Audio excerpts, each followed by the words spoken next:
Saya sangat bergembira karena hari ini rupanya lain. Ada Marta, dari mana, ada Eri sama Agus, dan banyak teman-teman yang surprise hari ini. Saya mau bersama menyanyi dengan Pak Yonas. Pak Yonas di belakang sana suaranya pasti keras. Mari kita nyanyikan lagu-lagu ini untuk memuji Tuhan. Saudara-saudara datang, udah siap ya kita datang kepada Tuhan. Terima kasih Lili. Kita nyanyikan seperti Ruslan, kita rindu Tuhan untuk bertemu di rumah Tuhan ini. Seperti rusa yang haus, rindu aliran sungaimu. Hatiku tak tahan menunggumu.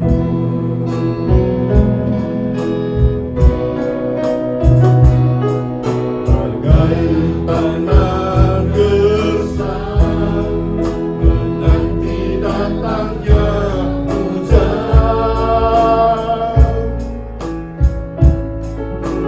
Begitupun jiwaku, Tuhan. Katakan kepada Tuhan, hanya Engkau pribadi yang menggerak hatiku, tersembunyi bagimu. Hatiku padamu dan bawaku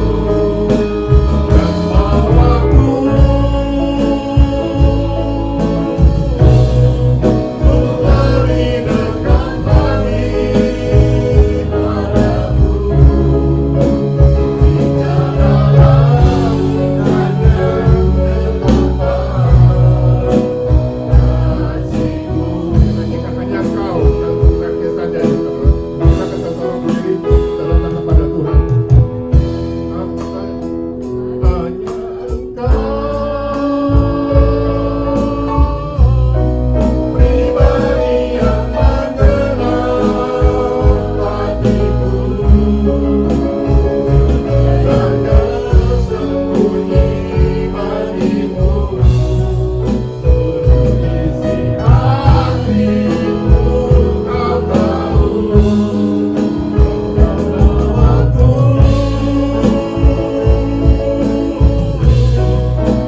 beri dekat lagi padamu.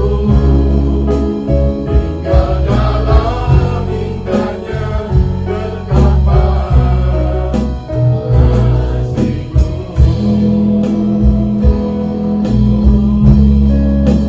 Hingga dalam indahnya dekapan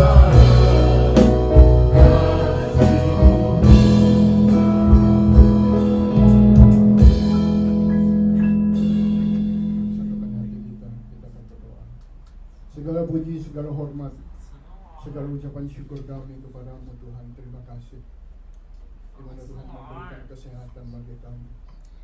Pada sore hari kami akan kembali akan beribadat kepadamu. Kami akan memuji, meninggikan, mengagungkan, membesarkan nama-Mu. Tuhan, urapi dengan roh pujian setiap anak-anak-Mu. Juga WL Tuhan dengan sang leader, tetap singer, maupun pemain musik Tuhan yang saat ini melayani. Bila mereka benar-benar Tuhan akan memuji, meninggikan Engkau dengan sukacita yang besar kepadamu. Juga yang melayani lain, baik pasar, baik persembahan Tuhan, kami serahkan sebagai ke dalam tangan-Mu. Pertama, siapkan hati kami, jamah pikiran hati kami, supaya kami akan mendengar firman-Mu yang akan disampaikan oleh hamba-Mu. Bila firman-Mu itu Tuhan jadi sumber, jadi rema, jadi kekuatan, jadi pegangan buat kami. Bila kiranya Tuhan memberikan berkat yang luar biasa melalui firman-Mu. Kami pulang dengan tidak tangan yang hampa Tuhan, tapi kami pulang mendapatkan satu berkat yang bisa menjadi Tuhan panutan buat kami. Lindungi Tuhan tengah perjalanan anak-Mu yang masih tinggal berjalan sampai ke tempat ini dalam keadaan selamat tak kurang apa. Tuhan, kami akan mulai kebaktian ini. Mungkin di ruangan ini ada roh jahat makhluk yang tidak akan Tuhan, yang akan mengganggu dalam jalannya kebaktian pada sore hari. Kami ikat, kami tolak kepada dalam nama Yesus, keluar dari tempat ini. Kami Tuhan, Engkau yang akan menjadi master kami, Engkau yang memimpin dari awal pertengahan hingga akhirnya kebaktian ini. Kami serahkan kebaktian-Mu hanya di dalam nama Tuhan kita Yesus Kristus. Haleluya. Amin. Amin. Saudara, silakan duduk kembali. Kita akan lanjutkan lagi pujian. Pujilah aku Tuhan. Kita katakan sekali lagi Tuhan. Kita sudah berjanji untuk setia kepada Tuhan. Bila kita berani mengatakan pujilah aku Tuhan.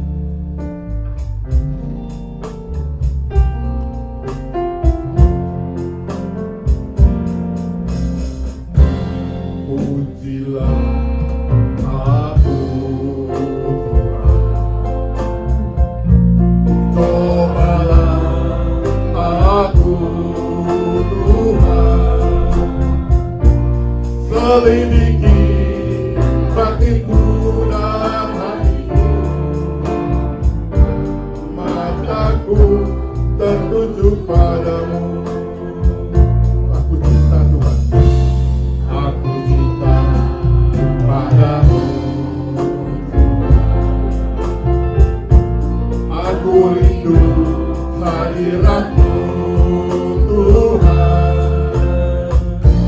Aku ingin selalu dekat padamu, menikmati kehadiran-Mu. Ku nyanyi Hosana bagi Raja-Ku yang duduk di tahta. Aku muliakan yang Ku agungkan. Kau layak disembah. Ku nyanyi Hosana bagi Raja-Ku yang duduk di tahta. Aku muliakan dan Ku agungkan. Kau layak disembah. Kau layak disembah. Kau layak disembah. Sekali lagi saudara. Kau layak disembah.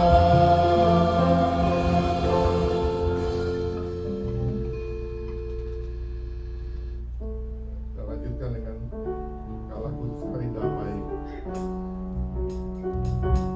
Kita hanya dapatkan di dalam Tuhan Yesus. Dunia tidak menjadikan damai untuk kita. Mari kita datang kepada Tuhan. Katakan, kalahku mencari damai.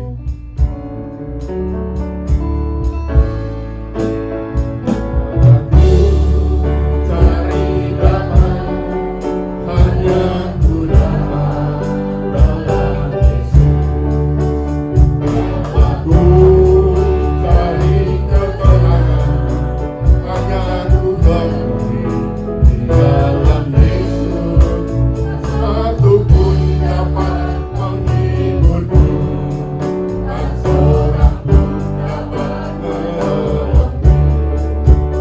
Hanya Yesus jawaban hidupku.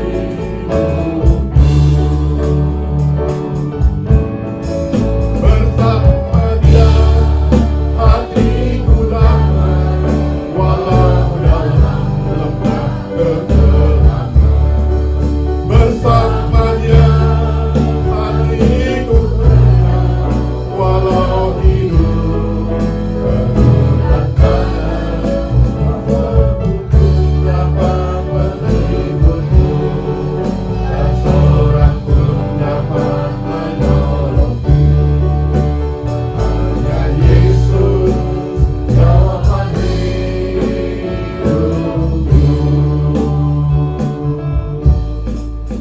Katakan, bangkit, serukan nama Yesus.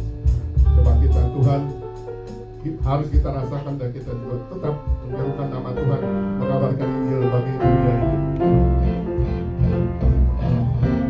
Bangkit, serukan nama Yesus,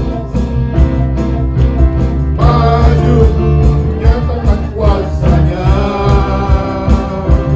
Kita buat iblis yang getar, kalahkan kekuatannya dengan kuasa namanya.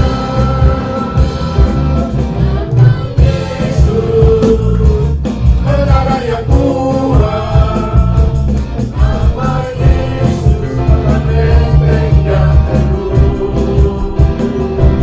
Nama Yesus, kalahkan semua musuh. Nama Yesus di atas segalanya. Bangkit, serukan nama Yesus, maju, nyatakan kuasanya. Kita buat iblis yang getar, kalahkan kekuatannya dengan kuasa namanya. Nama Yesus, menara yang kuat. Nama Yesus, benteng yang teguh. Nama Yesus, kalahkan semua musuh. Nama Yesus di atas segalanya. Nama Yesus, kalahkan kuat. Nama Yesus, kota benteng yang teguh. Nama Yesus, kalahkan semua musuh. Nama Yesus di atas segalanya. Nama Yesus di atas segalanya. Sekali lagi, nama Yesus di atas segalanya.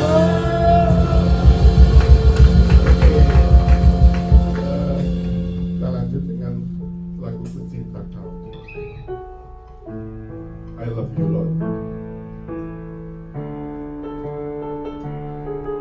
Semua nyanyi ya sesama bantu saya. Suara saya sudah nggak cocok buat musik PA.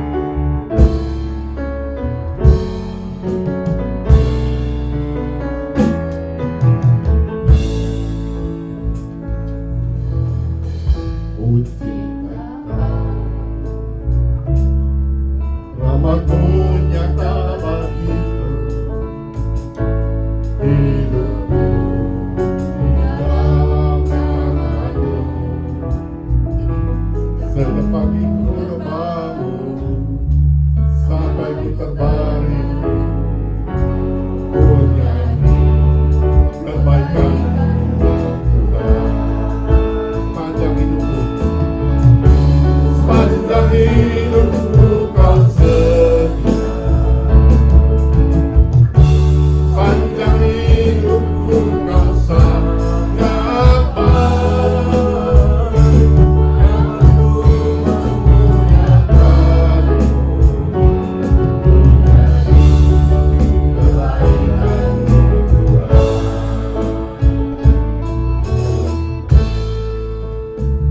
Suara-Mu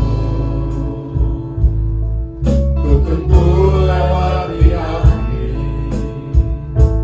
dalamnya Kau ada hatiku. Kau sungguh membantu dan sahabatku, ku saksikan kebaikan-Mu Tuhan. Panjang hidupku Kau setia. Panjang hidupku Kau sangat baik. Nafasku memuliakan-Mu, ku nyanyi kebaikan-Mu Tuhan.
Kebaikan-Mu melebihi segala-galanya. Kesetiaan-Mu tidak pernah habis. Bahkan kalaupun seluruh semesta ini dijadikan kertas, tidak sanggup untuk melukiskan betapa baiknya Engkau dalam hidup kami. Dan kebaikan-Mu itu sudah Kau nyatakan 2000 tahun yang lalu, bahkan hari ini, bahkan sampai selama-lamanya Engkau baik. Tidak pernah tidak baik, karena kebaikan itu adalah Engkau sendiri. Dan hari ini Tuhan, kami mau belajar tentang kebaikan Tuhan, merenungkan kebaikan Tuhan, sehingga kami mengerti bagaimana kami harus hidup sebagai orang-orang yang sudah menerima kebaikan Tuhan. Bersabdalah ya Tuhan, Roh Kudus memberkati, memimpin, menolong kami. Karena kami naikkan doa ini di dalam nama Tuhan kami Yesus Kristus. Amin. Kita akan membuka firman Tuhan pada siang hari ini dari Injil Matius. Matius 28 adalah pasal yang terakhir dari Injil Matius. Injil Matius adalah di urutan Alkitab Perjanjian Baru, adalah urutan yang pertama. Matius 28. Kita akan membaca ayat 9 sampai 15. Injil Matius pasal 28 ayat 9 sampai 15. Tiba-tiba Yesus berjumpa dengan mereka dan berkata, "Salam bagimu." Atau di dalam bahasa aslinya shalom, ya, shalom leka. Itu kalau bahasanya Andre, shalom leka artinya shalom leka, itu artinya salam kepadamu, salam bagimu, shalom leka. Mereka mendekatinya dan memeluk kakinya serta menyembahnya. Maka kata Yesus kepada mereka, "Jangan takut. Pergi dan katakanlah kepada saudara-saudaraku supaya mereka pergi ke Galilea, dan di sanalah mereka akan melihat aku." Ini kata Tuhan Yesus. Ayat 11. Ketika mereka di tengah jalan, datanglah beberapa orang dari penjaga itu ke kota dan memberitahukan segala yang terjadi itu kepada imam-imam kepala.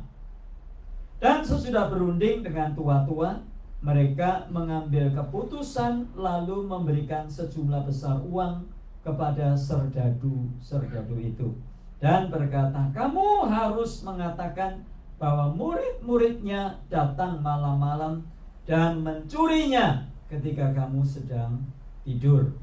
Dan apabila hal ini kedengaran oleh wali negeri, kami akan berbicara dengan dia sehingga kamu tidak beroleh kesulitan apa-apa." Ayat 15, mereka menerima uang itu dan berbuat seperti yang dipesankan kepada mereka. Dan cerita ini tersiar di antara orang Yahudi sampai sekarang ini. Firman Tuhan. Berbahagia kita yang membaca, menyimpan, dan menerapkan dalam hidup sehari-hari. Matius 28 adalah rangkaian kisah yang singkat tentang apa yang terjadi setelah Yesus dibangkitkan.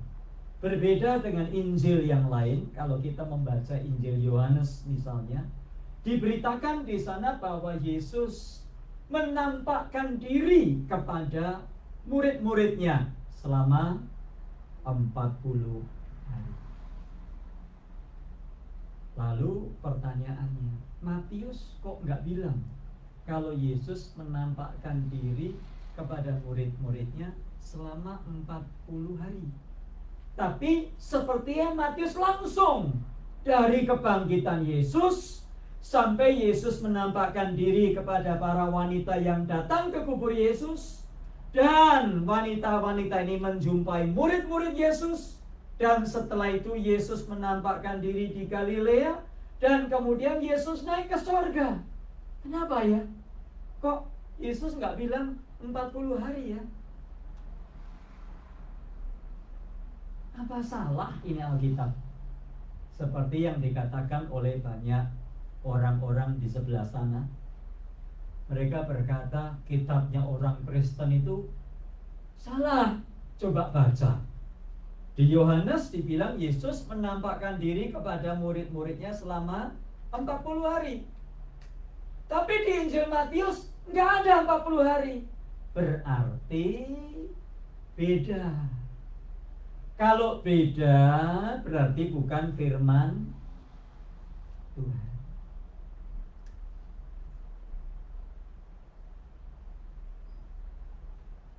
Kenapa Matius tidak menceritakan seperti yang dikatakan Yohanes?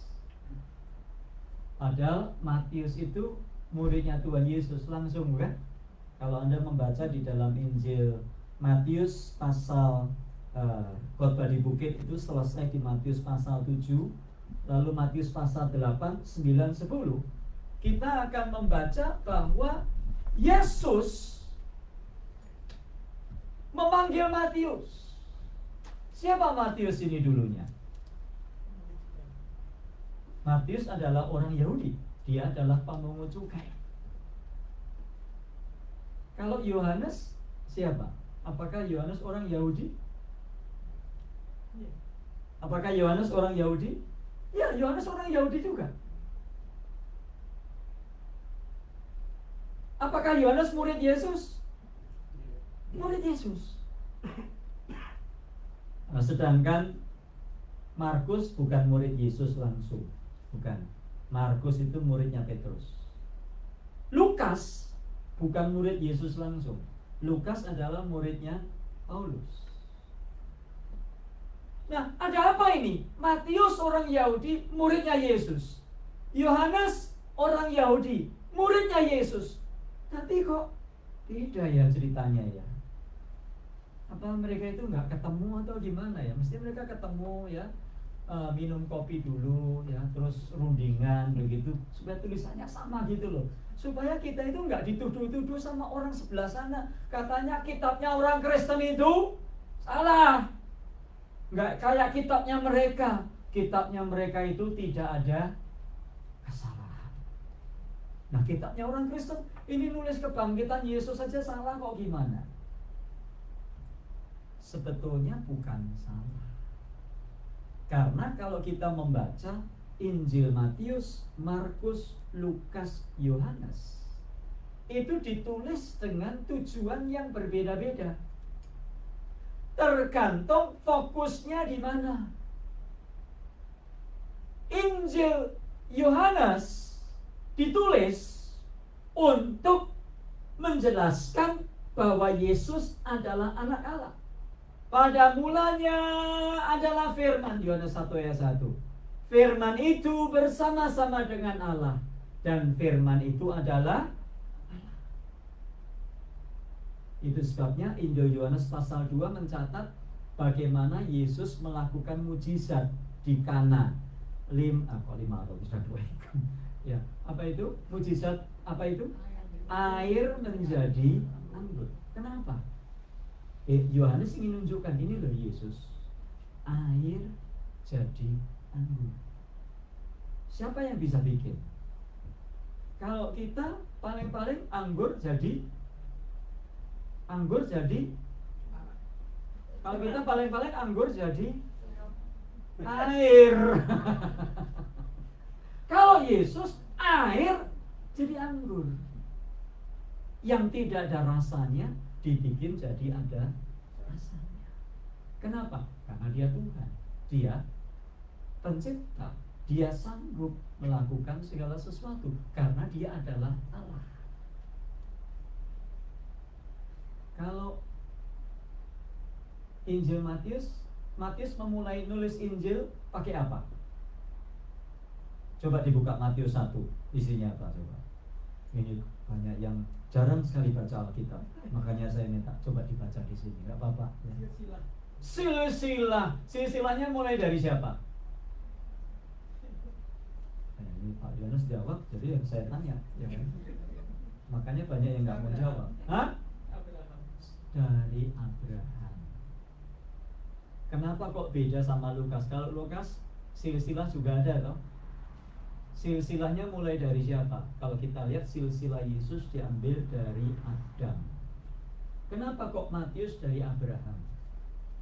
Ingat, Injil Matius ditulis untuk orang-orang Yahudi untuk menjelaskan bahwa dia adalah Mesias, juru selamat, raja orang Yahudi, dia yang bangkit. Itu sebabnya dimulai silsilahnya dari Abraham. Kenapa?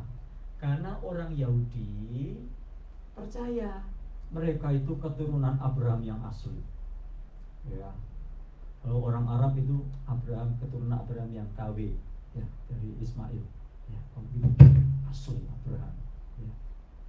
Bahkan orang Israel bilang apa? Abraham itu bapakku.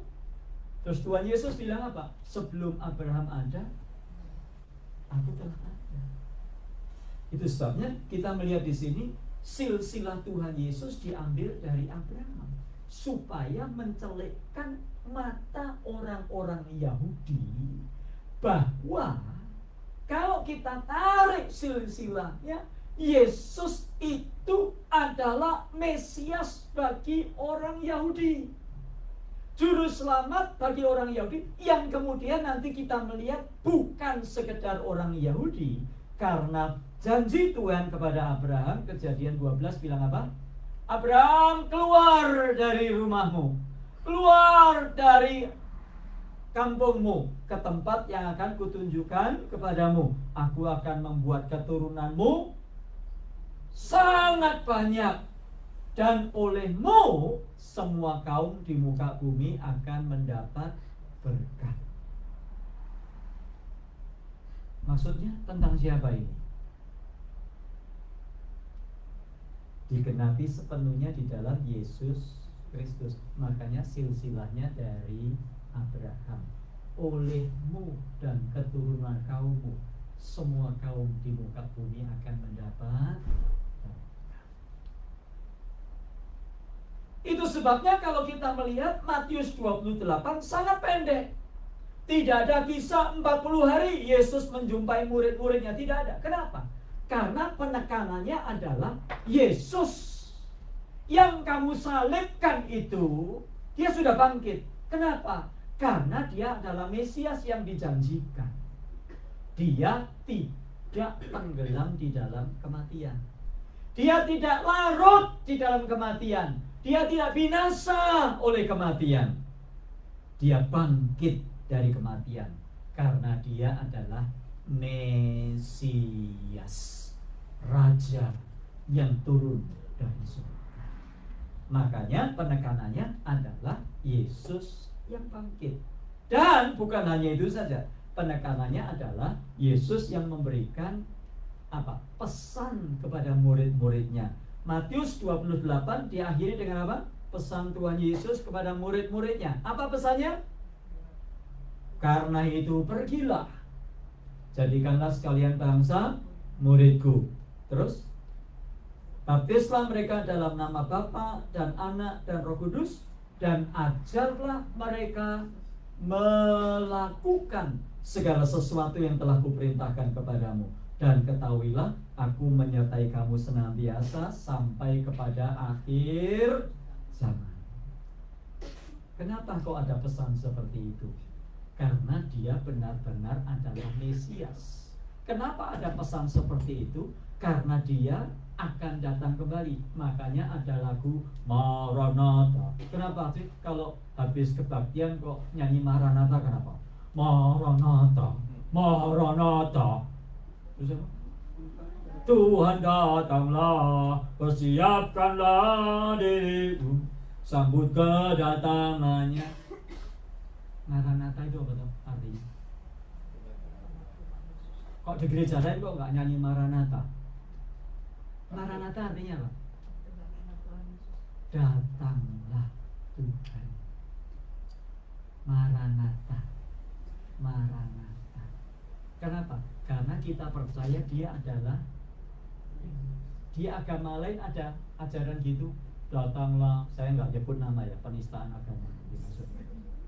Datanglah si anu, datanglah gitu. Nggak ada. Kenapa? Ya mereka sudah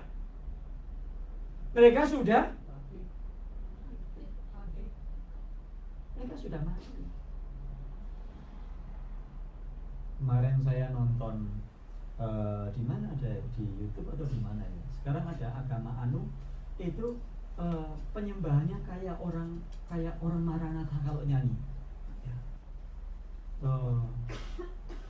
Tolonglah kami ya anu, tolonglah kami ya anu, kami muliakan engkau ya anu. Saya tulis, loh, lah si anu itu kan sudah mati dong. Saya bilang gitu. Kok kamu bilang tolonglah kami? Lah orang mati gimana nolongnya? Kalau saudara berdoa sama Tuhan Yesus, Tuhan Yesus tolong, wajar nggak? Wajar nggak? Kenapa kok wajar?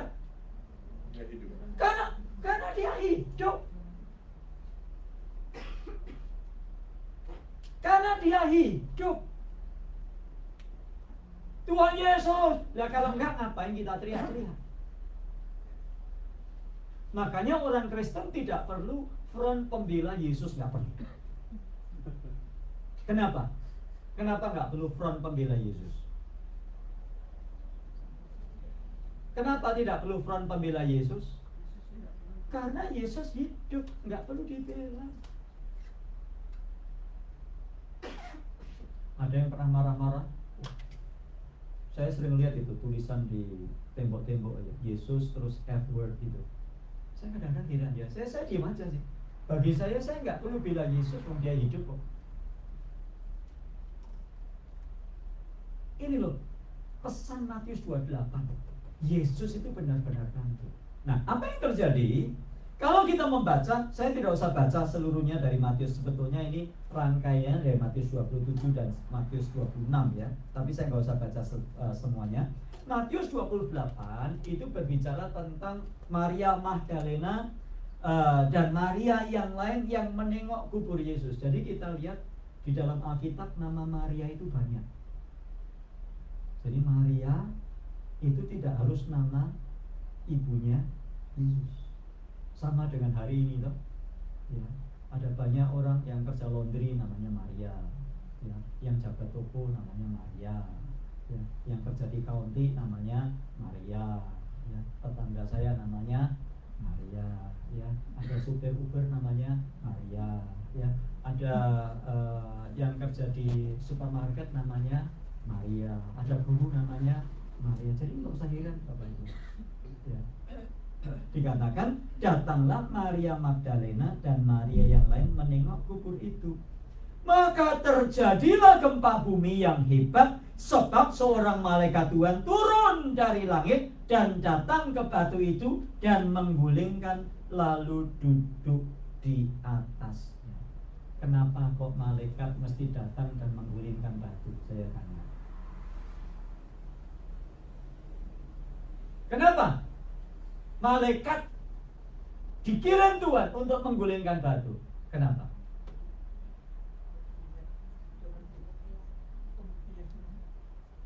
A. Supaya Yesus bisa keluar. B.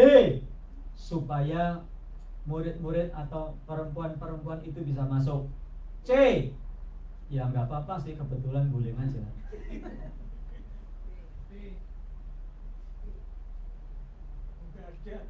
Supaya Yesus bisa keluar atau supaya orang yang di luar bisa masuk?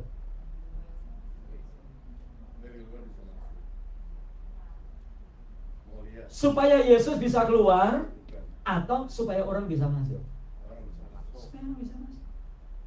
Kalau Yesus bangkit, artinya dia mengenakan tubuh kebangkitan. Dia tidak lagi mengenakan tubuh yang sama. Dia mengenakan tubuh kebangkitan. Walaupun tubuhnya itu masih lubang bekas paku, ada yang bilang di sini, ada yang di sini, ya sudah, nggak usah berantem. Ya. Nah, cuman gara-gara lubangnya di mana aja berantem. Ya. Satu kali ada 2 pendeta, katanya dapat penglihatan. Ya, dapat penglihatan, ketemu Yesus. Yesus tangannya berlubang. Ya. Terus yang satu bilang tangannya di sini. Terus yang satunya lagi katanya juga dapat penglihatan. Ketemu Yesus dapat penglihatan. Ditanya lubangnya di sini katanya. Loh, yang benar yang mana? Sudah nggak usah berantem. Ya. Nah, kemudian apa yang terjadi setelah itu? Setelah itu maka wanita-wanita datang, dan kemudian Alkitab berkata, ada malaikat berkata, dia dikatakan apa tadi ayat yang ke-9, ayat yang ke-7. Ia mendahului kamu ke Galilea, di sana kamu akan melihat dia, sesungguhnya aku telah mengatakannya kepadamu. Ya, mari lihatlah tempat ia berbaring. Kemudian di tengah mereka segera pergi untuk memberitahukan kepada murid-murid yang lain. Dan kemudian ayat 9, tiba-tiba Yesus berjumpa dengan mereka dan berkata, Shalom leka, salam bagimu. Mereka mendekatinya dan memeluk kakinya serta menyembahnya. Kata yang dipakai menyembah di sini proskuneo. Proskuneo itu menyembah, gesturnya menyembah sampai kepalanya, dia berlutut sampai kepalanya itu menyentuh tanah. Itu yang dimaksud menyembah di sini.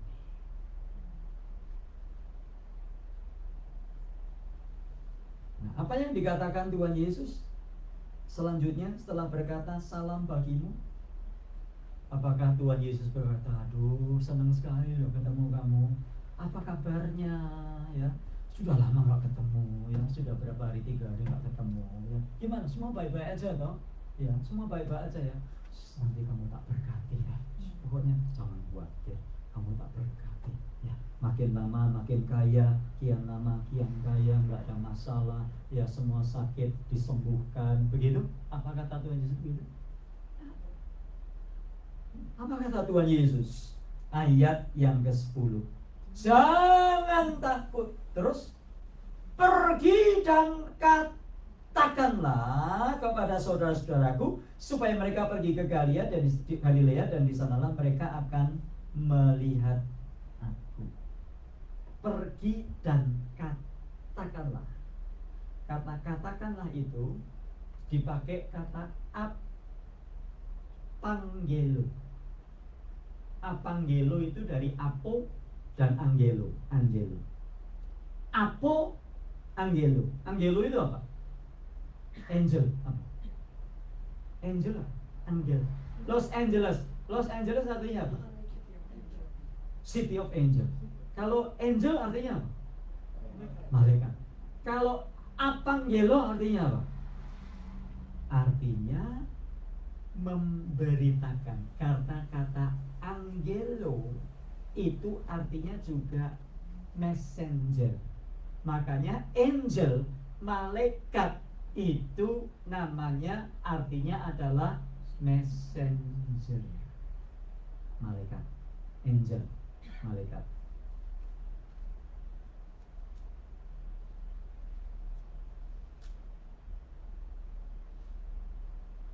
Itu sebabnya kalau kita melihat penginjil seringkali dipakai kata apa? Evangelis. Angel, evangelis. Apa artinya evangelis? Pemberita Injil. Jadi evangelis itu bukan cuma sana sini, khotbah sana, khotbah sini, bukan. Evangelis itu bukan wah lulus sekolah Alkitab, ya evangelis, bukan.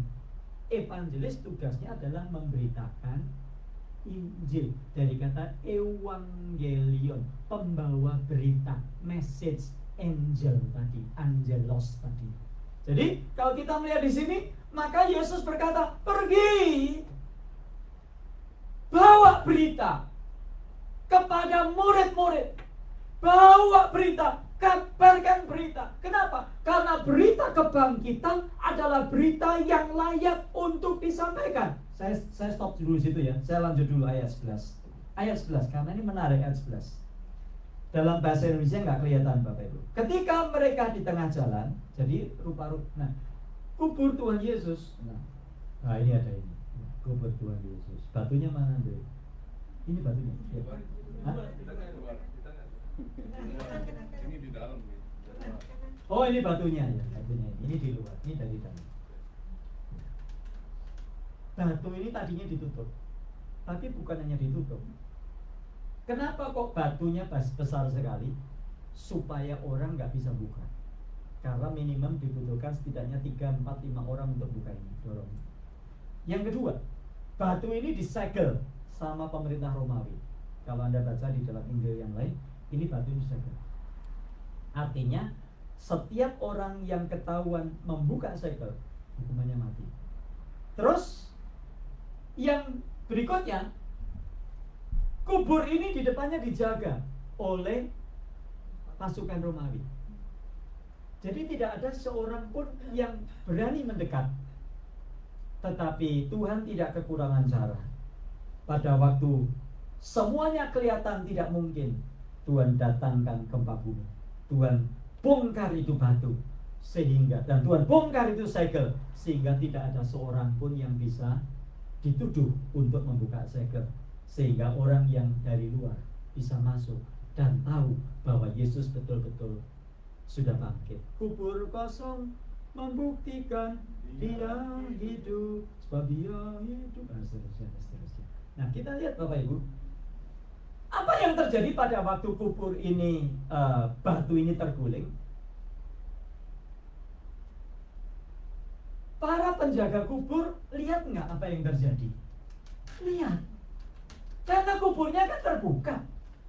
Apa yang terjadi dengan para serdadu penjaga kubur? Mereka lihat, loh kok kosong.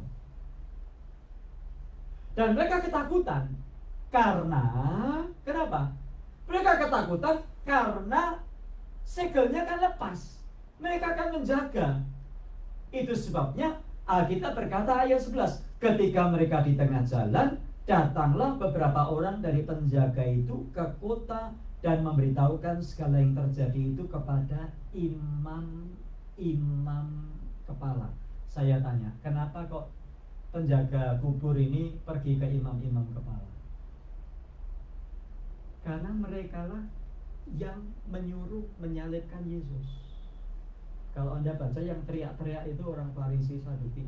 Orang Saduki itu yang imam-imam yang menguasai bait Allah. Mereka yang menyuruh menyuruh untuk Yesus disalibkan. Jadi supaya aman, mereka datang kepada imam-imam kepala. Apa yang mereka lakukan? Perhatikan. Datanglah beberapa orang dari penjaga itu ke kota dan apa itu? Kata yang dipakai memberitahukan apa itu? Apangelo. Sama dengan ayat yang ke-10. Waktu Yesus berkata, jangan lo pergi dan katakanlah kepada saudara-saudaraku, apangelo. Dan kita melihat di sini, para penjaga, para serdadu, mereka datang kepada imam-imam kepala dan apangelo, memberitakan,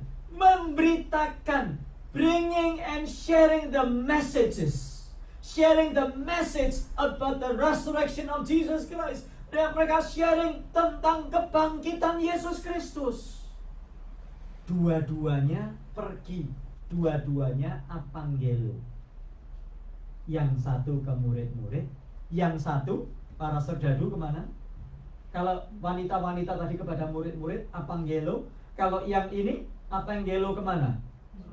Imam-imam kepala. Terus saya tanya, apakah imam-imam kepala kaget? Apakah imam kepala berkata, dasar orang halu, ya, kamu habis minum ya, makanya kamu ngimpi kali, ya, masa Yesus bisa bangkit?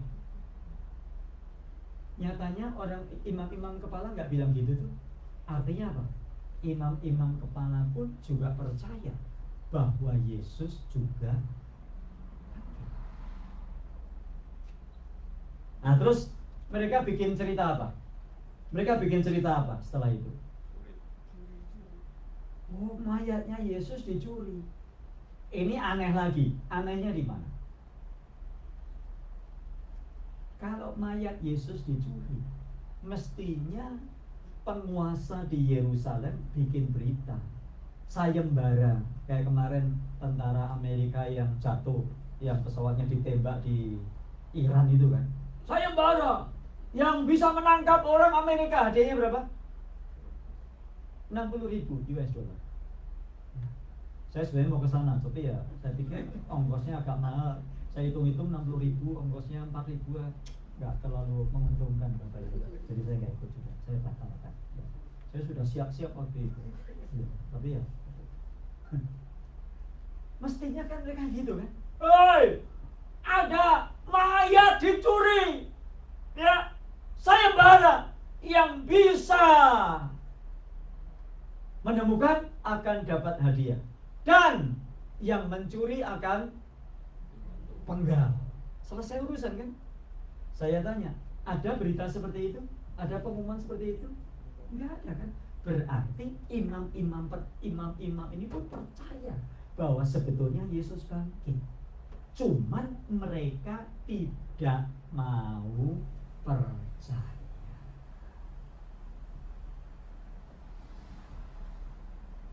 Jadi Bapak Ibu, apakah berita tentang Yesus Kristus semua orang mau percaya? Yesus Tuhan, Juru Selamat, percaya Yesus, masuk surga. Apakah semua mau percaya? Bisa percaya?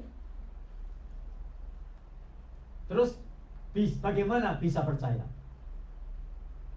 Kenapa kok kita bisa percaya? Apa pernah ke Yerusalem? Lihat Yesus bangkit, batunya terguling gitu.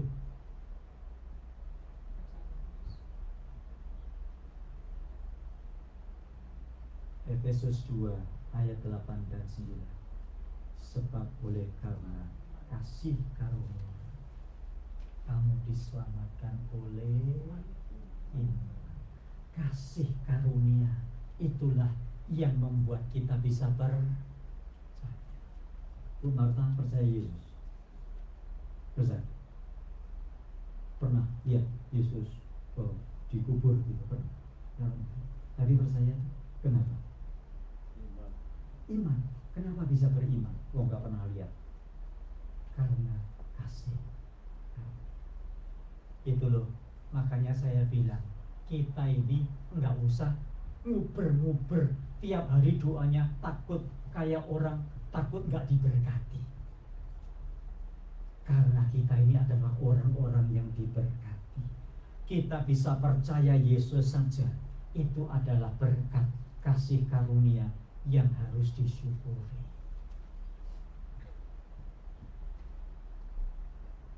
Beda nggak sama orang sebelah sana? Beda. Kenapa? Mereka masih cari-cari keselamatan. Kita sudah menerima keselamatan. Amin. Beda. Makanya cara hidupnya masih beda. Iya kan? Cara ngomongnya juga beda. Gaya hidupnya juga beda. Kenapa? Karena kita adalah orang-orang yang sudah diberkati. Kenapa diberkati? Loh, bisa percaya kebangkitan Kristus itu berkat loh.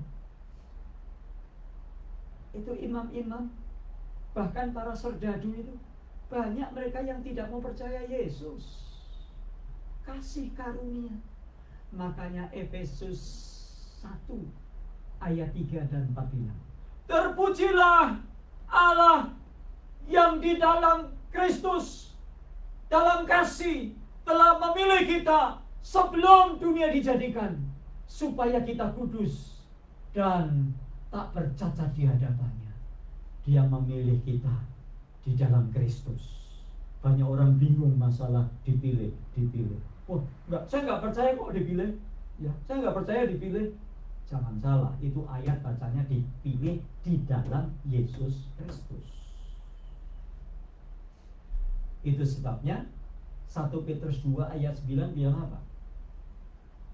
Kamulah bangsa yang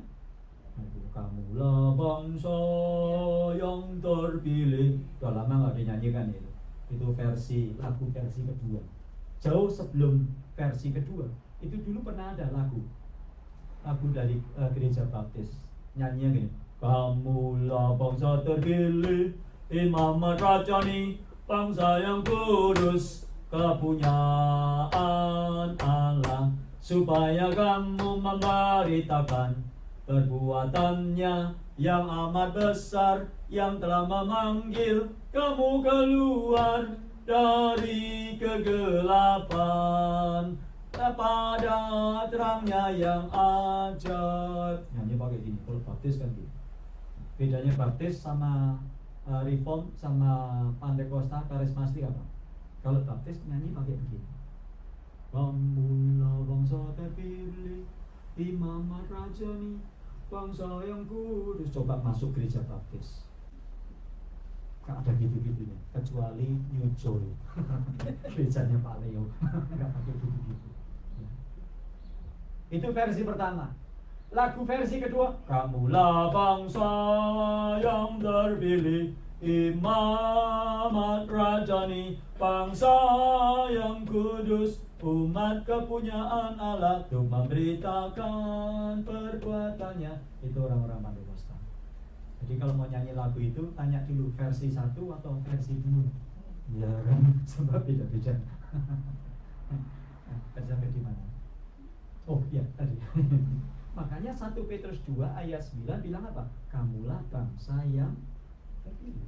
Jauh hari sebelumnya, kitab Keluaran mencatat, kamu adalah bangsa yang terpilih. Kamu di situ bicara sama siapa? Tentang siapa? Orang Israel. Makanya kita sering menyebut bangsa Israel adalah bangsa pilihan Tuhan.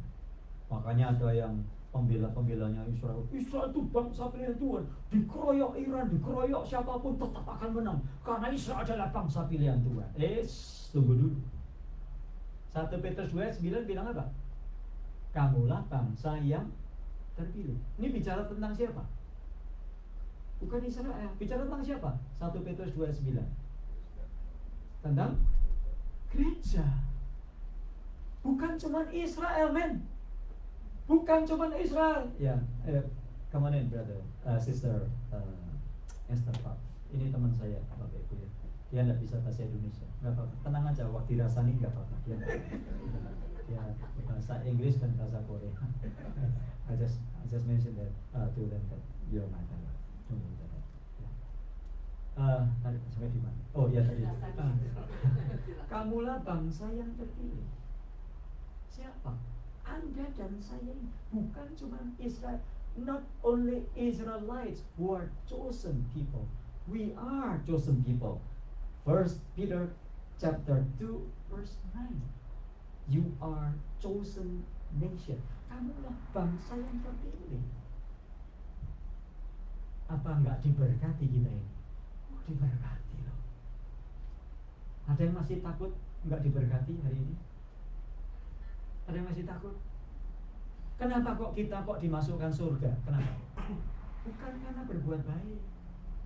Not because of our good deed that we will go to heaven, but because we are chosen, elected by God according to Ephesians chapter 1 verses 3 and 4.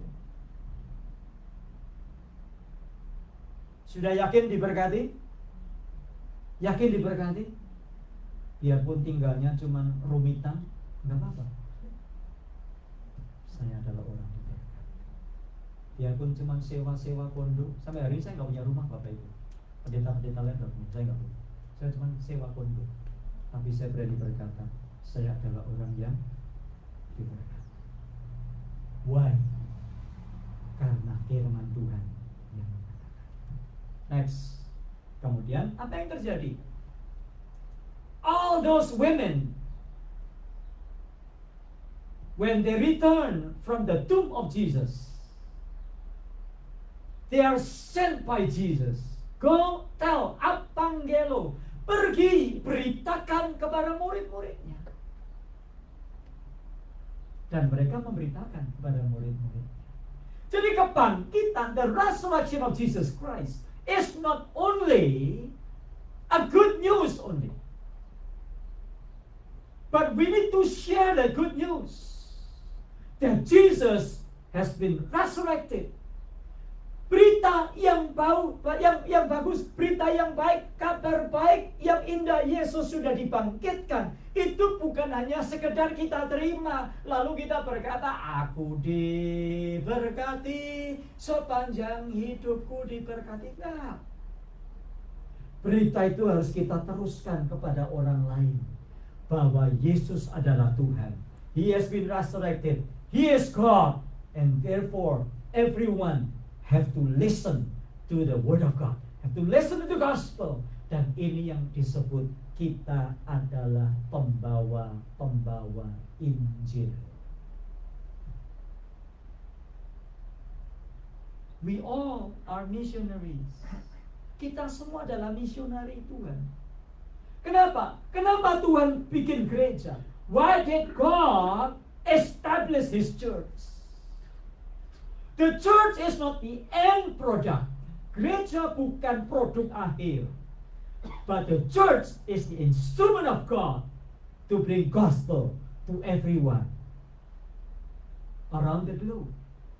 Jadi sudah yang dikasih Tuhan, terlalu banyak gereja hanya menerima berkat, menerima Injil, diselamatkan, hari Minggu ke gereja, haleluya. So many churches, they'll just gather every Sunday just to experience His blessing and to have a fellowship together, because we are all believers. But we are all believers, what is the purpose? Tujuannya apa?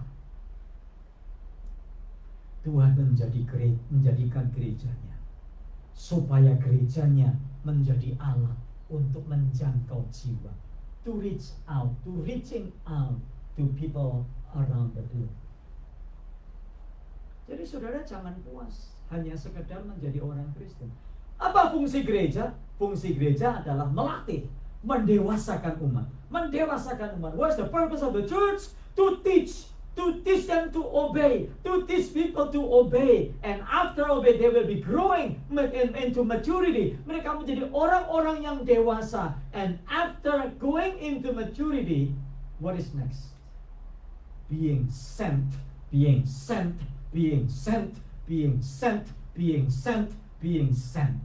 Dikirim. Pertanyaannya, kenapa kok kadang-kadang kita sudah tahu itu, tapi nggak mau dikirim? Mulut kita seperti keluh, bisu, nggak bisa ngomong.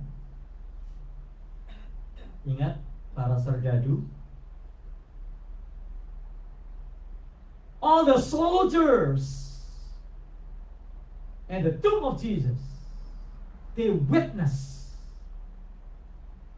that Jesus was no longer there. Mereka menyaksikan Yesus nggak ada lagi. Mereka menceritakan apangelo, mereka menceritakan, they share kepada imam-imam kepala.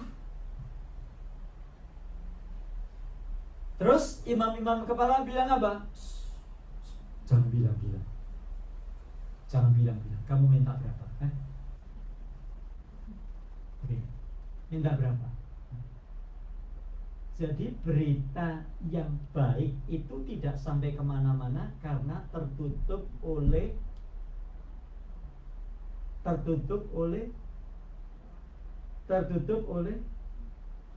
orang Batak bilang tertutup oleh hepeng. Orang Chinese bilang tertutup oleh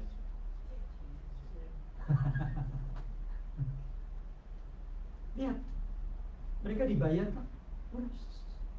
Terus apa lagi? Sudah selesai urusan.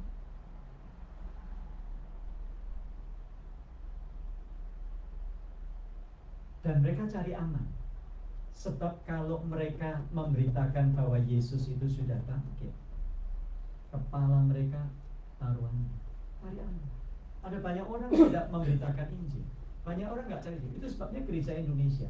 What is the problem of Indonesian churches in LA? Saya sudah keliling, setiap minggu saya keliling Bapak Ibu. Saya gereja gereja Reform masuk, ya gereja Baptis masuk, Pantekosta Karismatik masuk, bahkan gereja Batak pun saya HKBP saya juga khotbah. Apa kelemahan gereja-gereja Indonesia? Kekurangan, bukan kelemahan, kekurangan. Gereja-gereja Indonesia cari jiwanya di gereja lain. Kalau ada gereja baru, mereka tunggu mana yang bisa pindah sini.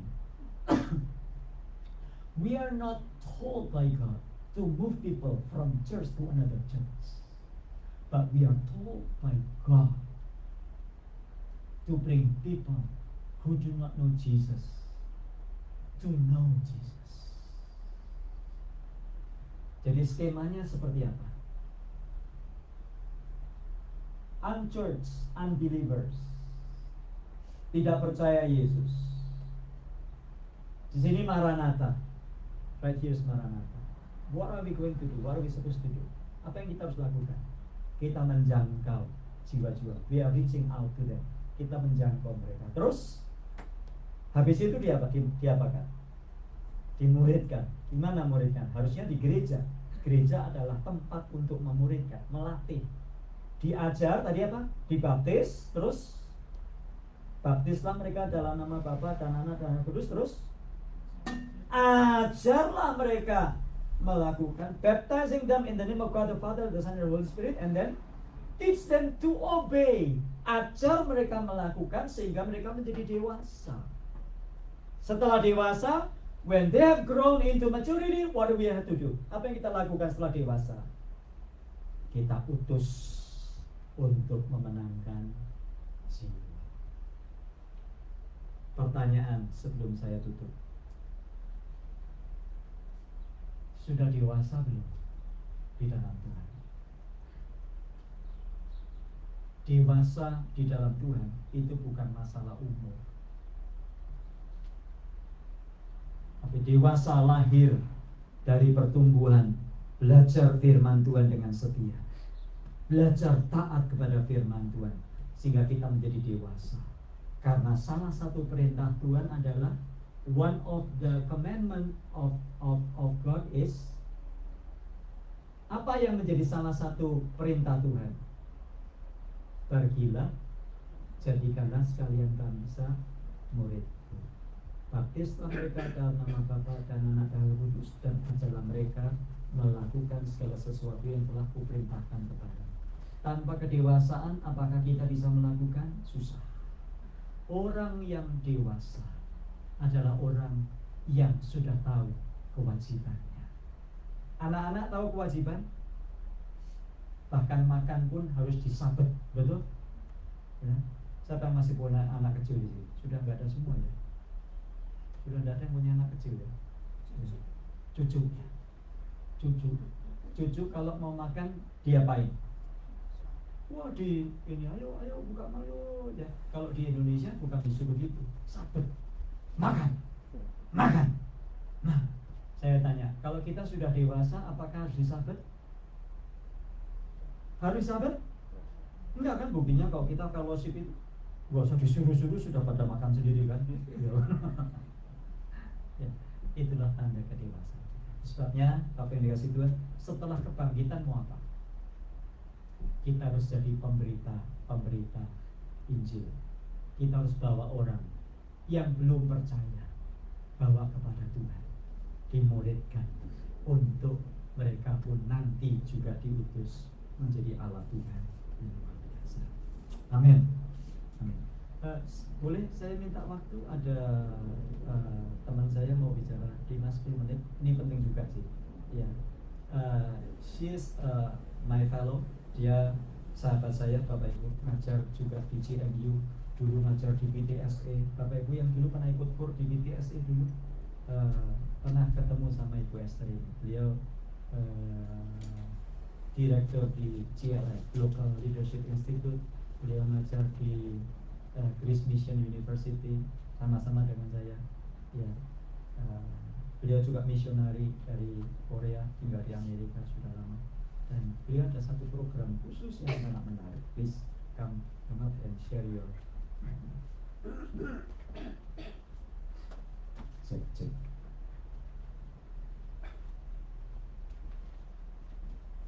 Good afternoon. I'm just going to continue what he was preaching. So, what is the purpose of God called us to be in here, Indonesian American? You came here for the better life for your children, better education for your children, right? But Jadi we're saya translate ya. Apa tujuan Anda bergereja sebagai Indonesian American? where are they? Are they in the church? Bagaimana dengan yang lain-lain? Apakah mereka di gereja? That is the problem for all the diaspora churches now. Itulah problem bagi gereja-gereja diaspora. Diaspora itu artinya gereja-gereja etnis ya. It's not only for Indonesian Bukan churches, hanya Korean gereja church, Indonesia, same. gereja Korea juga begitu. Especially Korean church, we have language barriers. So from children Sunday school to adult, we don't worship together. Ya, ada anak-anak Korea juga mengalami pertumbuhan problem yang sama. Jadi anak-anak dari kecil sampai bertumbuh mereka tidak ikut kebaktian sama-sama. So church become very segregated generation. Jadi gereja menjadi sangat-sangat terpisah dalam generasi. So as a missionary, I really concerned about this diaspora situation now. Sebagai misionaris saya sangat memperhatikan prihatin dengan situasi gereja-gereja diaspora. So hari ini. Evangelia University, Kalau- the President Kim, Evangelia University di Anaheim, presidennya namanya Dr. Kim, itu guru saya. yeah, he was a missionary to Indonesia for 40 years. Dia how many years? 40. 40? You sure? No, to Dr. Kim. Ya. Yeah. Jadi Dr. Kim itu misionari di Indonesia selama 40 tahun, itu guru saya juga.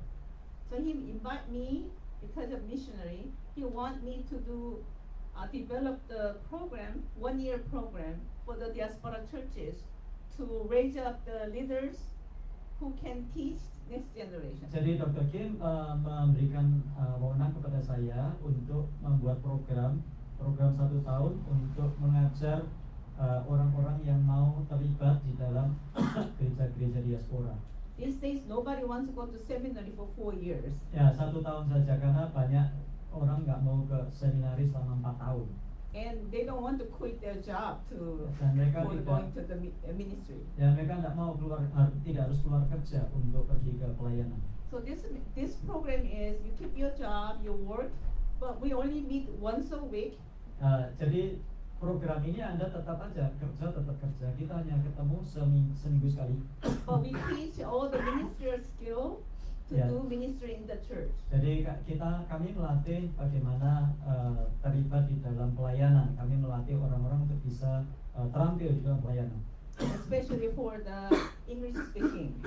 Khususnya untuk orang-orang yang bisa berbahasa Inggris.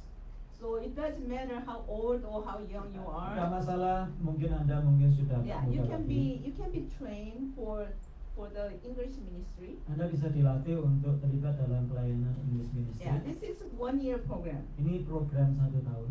So 9 months, 9 we have a bulan. 6 classes. Ada 6 kelas. Yes, and the price is very cheap, 2,400 a year.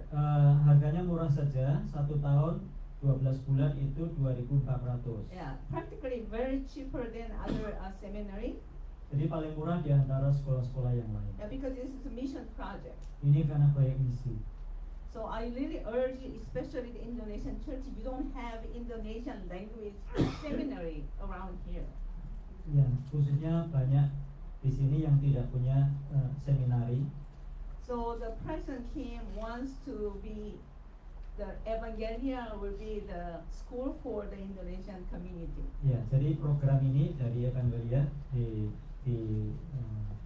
dikhususkan ditujukan bagi orang-orang So in Indonesia. future, we'll also open for Indonesian programs. But at the moment, we do the English program first. So Jadi untuk tahap pertama ini kita akan melakukan program dalam bahasa Inggris. if you are interested, just see me after the service. Kalau ada yang tertarik, silakan ketemu saya setelah pagi. Thank you. Terima kasih. Thank you.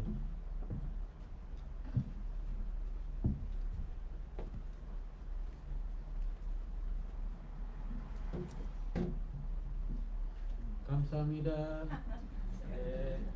Terima kasih. Oke, mari kita berdoa bersama. Bapa kami yang ada di surga, kami datang kepadamu dengan penuh syukur atas firman-Mu yang disampaikan oleh hamba-Mu, Pendeta Jonas Mulyo.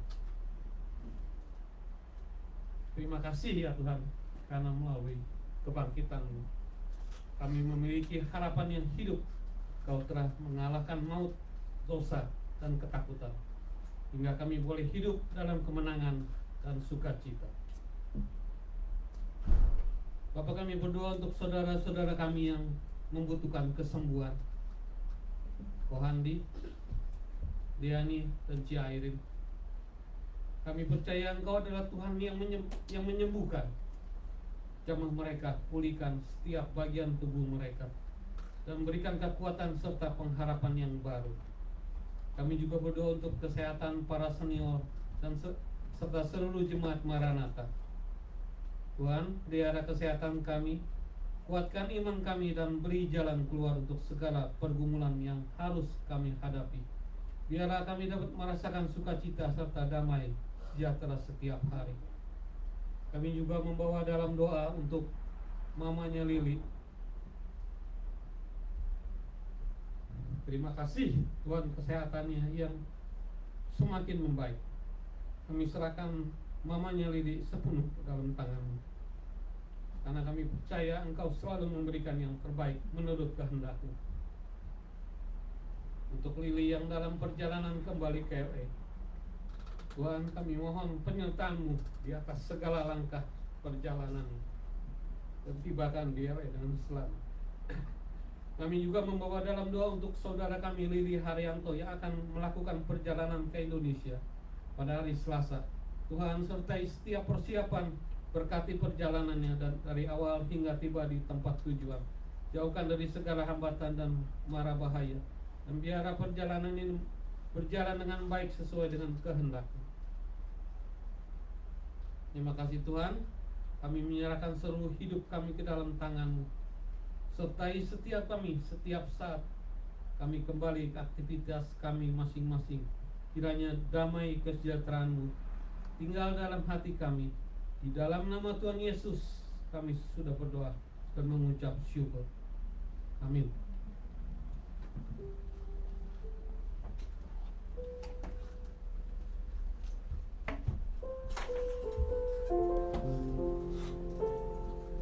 Tadi saya teringat Ayonas bilang kalau kita nyanyi dibaptis. Sekarang saya ajak saudara menyanyikan Indah Rencana-Mu Tuhan. Bisa muter-muter ya. Kita muter-muter ya. Saudara boleh nyanyi muter-muter. Rencana yang indah. Indah rencana-Mu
melihat dan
bersyukur ya Tuhan atas segala berkat-berkat yang Kau berikan kepada kami, baik melalui nafas kehidupan kami, baik berkat melalui firman Tuhan, baik berkat melalui kesehatan kami.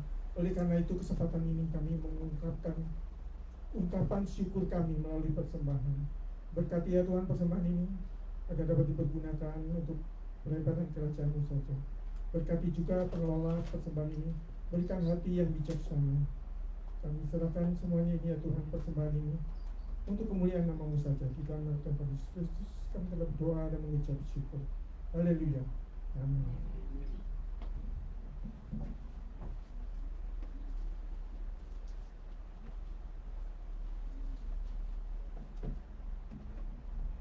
Shalom, salam damai semuanya. Terima kasih telah beribadah bersama. Sudah lama gak ketemu Om Agus ya? Om Agus dan Leli. Ya. Lalu siapa lagi nama? What's your name again? Sorry. Dr. Park. Dr. Park. Dr. Park. Park. Parkir. Oke, Dr. Park. Oke, nice to meet you. So mungkin kalau ada yang mau ministry, mission, ke Korea ya, going to Korea. Oke, and long time no see also. Ibu siapa itu yang di pojok itu, yang di tengah? Ibu ini, Bu Yana, welcome. Nanti minggu-minggu depan datang ya. Oke, puji Tuhan. Oh, kalau jemput. Ya, gak ada lagi. Oke. Minggu depan firman Tuhan akan disampaikan oleh Pastor David Laban. Dan seperti biasa setiap hari Rabu ada persekutuan doa minggu ini yang melalui online Zoom jam 8, dan juga boleh datang ke Reseda jam 6.45 diawali dengan dinner. Dan tema minggu ini adalah mengenai AI dan digital money, di mana saya akan menjelaskan mengenai infrastruktur dari ini AI ini ya, dan juga digital money, karena ini mempengaruhi hidup kita. Google semua sudah pakai AI, kerjaan semua pakai AI, mungkin banyak yang dipecat, kena layoff karena AI, kena robot-robot. Jadi ya, jadi kita mau share bagaimana menghadapi ini.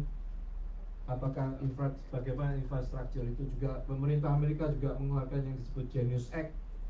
Itu apa itu Genius Act itu, dan apa hubungannya dengan digital money, lalu dengan kaitannya dengan Alkitab tentunya, dan bagaimana kita membedakan yang hoax, AI yang hoax dan yang benar gitu ya. Jadi itu tidak direkam, jadi harapannya semua boleh ke sana atau melalui Zoom. Baik.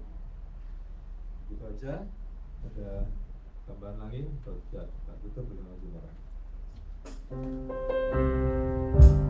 Mari saudara kita berdiri, kita menyanyikan Maranatha.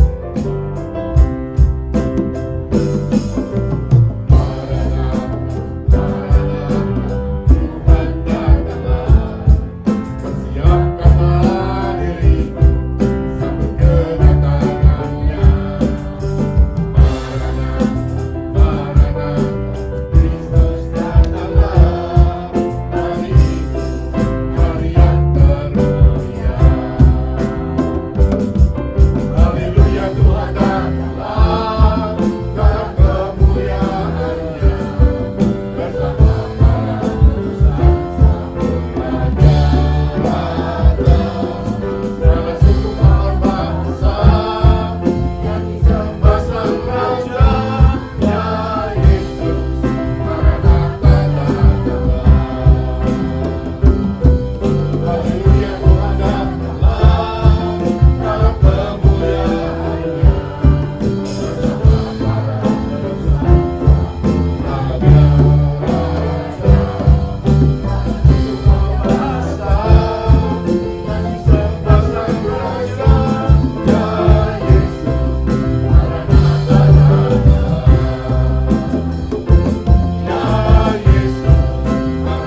memberkati engkau dan melindungi engkau.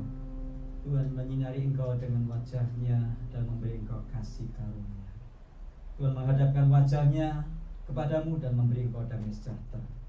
Pulang dan bawalah anugerah yang besar dari Allah Bapa, kasih yang sempurna dalam Tuhan Yesus, dan persekutuan dengan Roh Kudus yang menyertai kita sampai selama-lamanya. Amin. Amin. Silakan duduk kembali. Bapak Ibu yang berminat untuk ikut program, silakan hubungi Dr. Park ya.